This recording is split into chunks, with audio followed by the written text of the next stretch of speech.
This year, we've installed a number of systems across Florida, and now we're expanding into other states.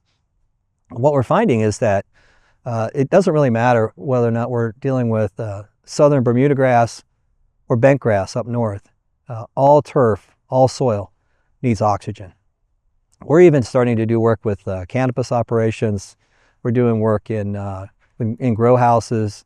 We're treating a lot of different applications with our technology, which is exciting. But our primary goal, our core business, is in golf.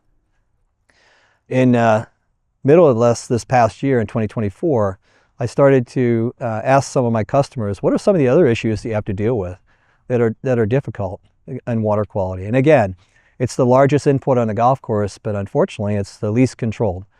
And so I'd come to find out that pH, elevated pH in the irrigation water is problematic. It affects the ability for nutrients to be available to the plants.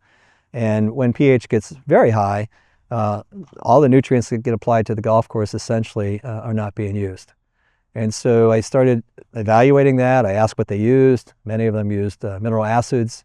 And I was investigating that a little further, and I found that there's a possibility we could make our own acid from carbon dioxide gas. So for us, it's a third gas. It fits really well into our system. Carbonic acid applied to turf will dramatically reduce pH.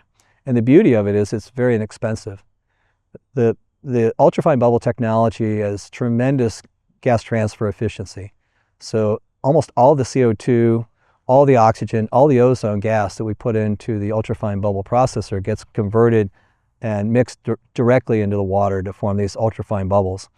So when we add the CO2 gas to make carbonic acid, we're able to adjust the pH exactly where we need to. Probably 10–12% of what the normal cost of acid treatment is, so it's much less expensive.